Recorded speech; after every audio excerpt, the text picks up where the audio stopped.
Let's cut to the chase. Katheryn Cryer. This video is all about her.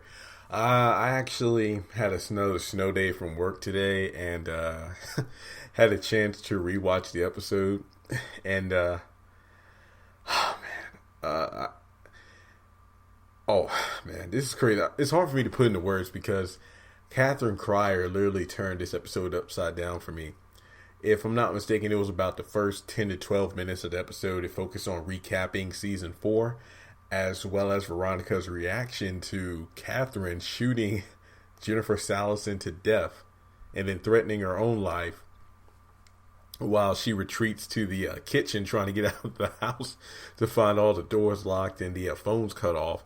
Katheryn literally just appears like the Matrix on the stairwell, and I can't talk enough about the amazing lighting in this episode. Like, it's one thing for these actors and actresses to just deliver the lines with the emotion, the body language, and Renee and Angela brought it for sure. They brought it, but I feel like Tyler did awesome job on the lighting and the intensity of the background music because it legit felt like a horror movie, and I am very squeamish. I hate blood. You're probably wondering, well, Jeremy, if you hate blood that much, how did you make it when Quincy got stabbed to death when he bled out on the floor, or when Amanda was found dead in her room?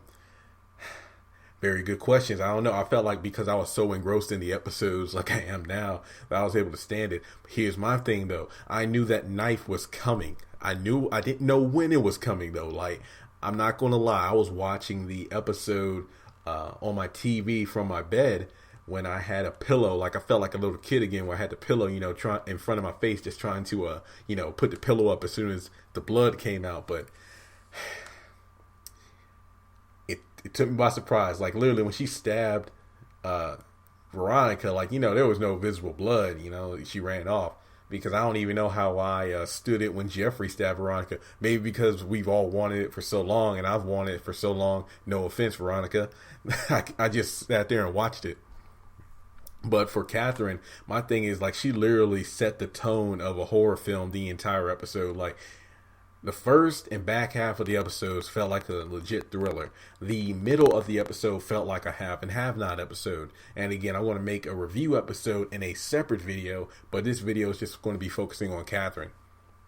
And, I mean, it was great to see Veronica screaming in her boots. Wait, heels? Was she wearing high heels? Okay, let's just say high heels. But just the way Katheryn was carrying herself, her dialogue, it sounded just like Veronica. Just a little body motions, and again the body language and the way she did words. Like whenever Veronica said Jennifer, and she's like, "Who? Jennifer Salison? Who?" Veronica was very keen on doing that. For example, after Jeffrey told David that Veronica had Quincy come to his apartment to beat him up, David gave her a call. It's like, "Where is our son? Who? Did you get..." Oh, wait, hang on a second. That's right. David called Veronica asking where Jeffrey was, I think, or something to that effect. I know it was right before or after Quincy beat him up. And then she was always like, "Who?" Every time she was asked a question about an obvious person, she go, "Who? What?" So again, those little quips like that.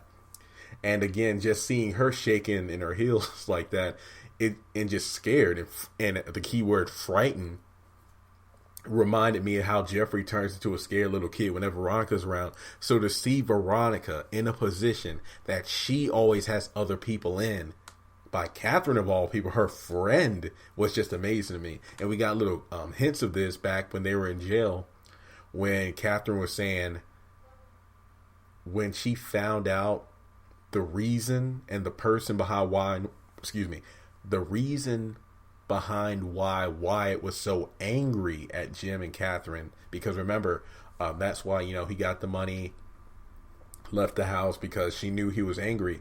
She knew from the past when he got molested at that camp that there was a reason why he was so mad at his parents. Like, he was mad at his parents. Then Katheryn found out of him being molested, and then she made that priest or pastor or whatever disappear.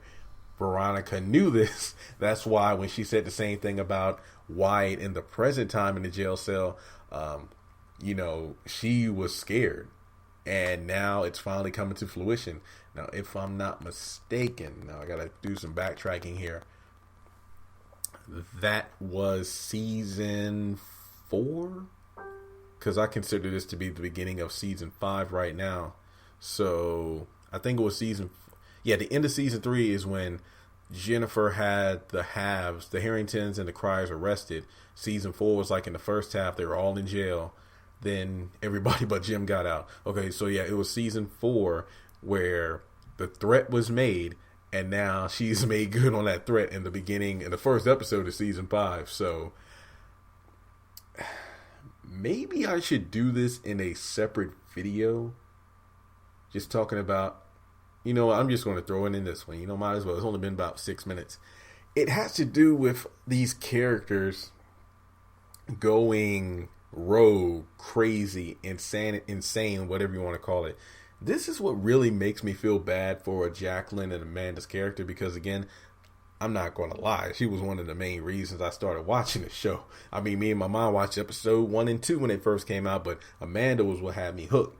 Very good looking, kind of innocent. By innocent, I mean, just the kind of person you just want to give a hug because she feels so timid and you just want to be a good friend. Honestly, that's what attracted me to her. Then she went crazy, and in some strange way, I kind of found that attractive. Hence why this show makes me feel conflicted about my own stipulations of a wife. One day it's like, do I want a crazy wife? But maybe being chased around with a knife and stuff isn't that, I don't feel like that's a healthy relationship. But a crazy girl means that you never know what to expect when you come home from work. I will say that much. But that's aside from the point. As Veronica said to Katheryn by mistake, we're getting off topic here, and that's what set Katheryn off.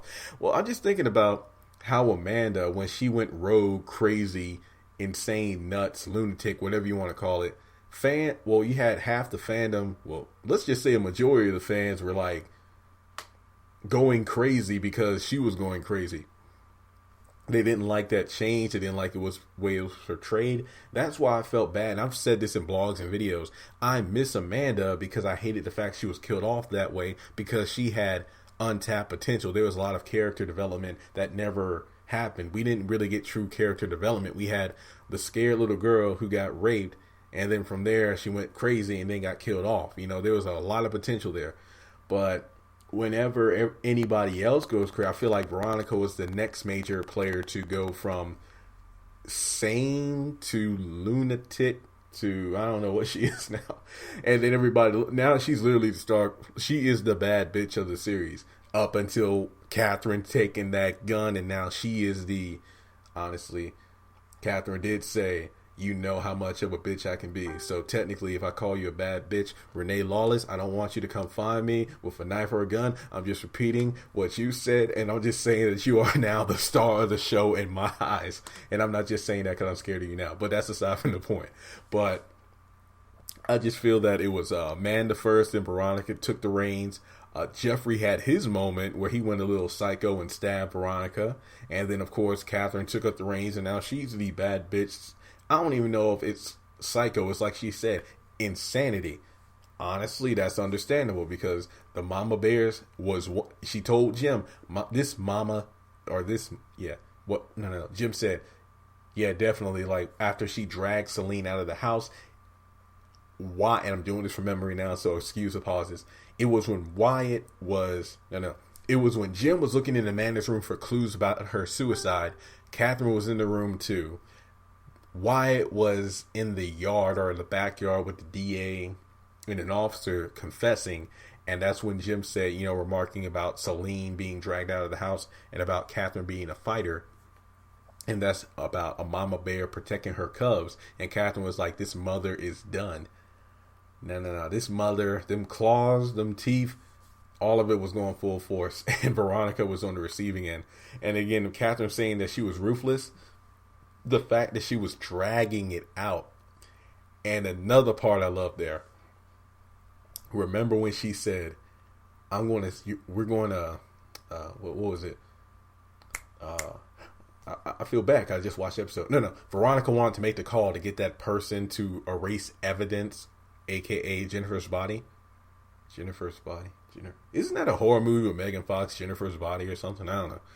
Again, I don't really watch. I just remember previews. But she was like, wait until I finish my tea. And Veronica was freaking out. And she was like standing up instead of sitting down, acting like a scared child for good reason. Remember a few episodes ago where Wyatt was announced dead, Jeffrey was freaking out because he wanted to go over to the Crier house, and Veronica was just like, wait until I finish my tea. Oh my gosh, amazing writing. She just sat there, finished her tea and whatnot. Jeffrey's, pacing around like a little child. He was just ready to go. But then drunk Veronica didn't want anything to do with it. Wait, I don't think Veronica was drinking tea. Was it tea or alcohol? I forgot which one. So I just feel like if you pay attention to little nods at how Veronica does things, look at how Katheryn treated Veronica. You can literally dissect that entire dialogue, conversation, body language, and then relate it to what Veronica used to do in previous episodes. So again, she's really coming full circle where she is no longer the bad bitch. The Ice Queen has been thrown off her throne, and Katheryn Crier is too darn hot because she's melting that ice castle down. That just rolled off the tongue nicely, don't you think? So anyway, going back to what might happen next.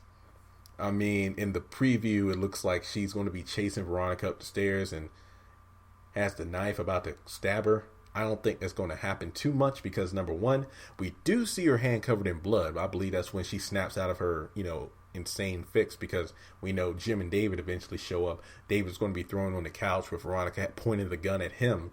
We saw that in one of the previews. And I believe the only reason he would be going to the house would be because Jim got dropped off, or he's going to meet him there, or he picks him up, or something to that effect, because Jim swallows that asshole pride and apologizes to the judge over the phone to get bail. So we do know that Jim's coming back next episode, as well as Veronica changing her hair, new dress, so she doesn't die. We do know that.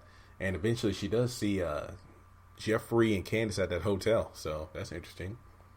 But with that being said, Katheryn Crier has come a long way, and I'm going to close out the video with this. And you've heard me talk about this in blogs and videos about the entire show being a dream that Katheryn Crier is having right now, going all the way back to season 1 when she was fighting her breast cancer and was going into surgery.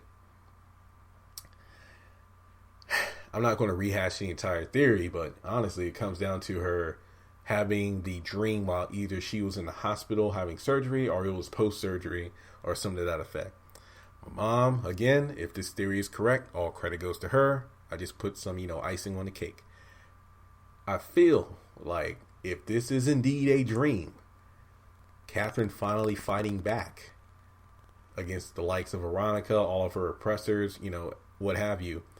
I feel like this, I don't really think that the show's ending anytime soon, because again, I feel like it's an endless loop when you think about it. The exchange of power goes from person to person. Like again, 1 minute Candace is on top, now she's rock bottom. Veronica takes the mantle, she's on rock bottom. Katheryn has to, crown, and who knows, she might ride out the rest of this race. Any other players like Maggie and Jennifer coming to the scene, pew pew, they're shot up dead. I know that was a weak gun sound, but I've been recording videos for the past 2 hours, so I'm kind of tapped out. But if this is indeed a dream, I feel like her fighting back against the likes of Celine, Jennifer, Veronica, I feel like this could be a physical manifestation, well, mental anyway, of Katheryn fighting back against that cancer during surgery, and she's going to win. So take that for what you want it to be. I would love to get your comments and your thoughts in the comment section below. So again, Renee Lawless, if you are watching this episode, which I know you are, you're one of my faithful viewers, and I appreciate that. Just as I'm faithful watching every episode of the Haves and the Have-Nots, even though I'm scared to death of blood, I do appreciate you looking at this video. So again, my thoughts go out to you as well as the other cast members, and this was only the first episode of season 5. At least I think it's season 5. That's what I think it is anyway. I have no idea where Katheryn Crier is going. Hashtag what would Katheryn Crier do? Honestly, I don't even know. I'm the theory guy. I don't even know. I feel like this is going to be something else because I feel like Jim's going to come back to the house. The one thing is, will he be the same pain in the ass he has been when he sees Jennifer's body? I don't know. We'll see. I feel like if Jim does see Jennifer's body there, he's going to be like, did not tell you not to cause a mess. Now look at what you did. I feel like he's going to be, of all people, Jim Crier might be the voice of reason. So I'm going to bring this video to a close. Everybody, please remember to subscribe, comment, like, and, just keep your eyes open because I want to try to have these videos coming more frequently. Excuse me. I want to rewatch the episode right now.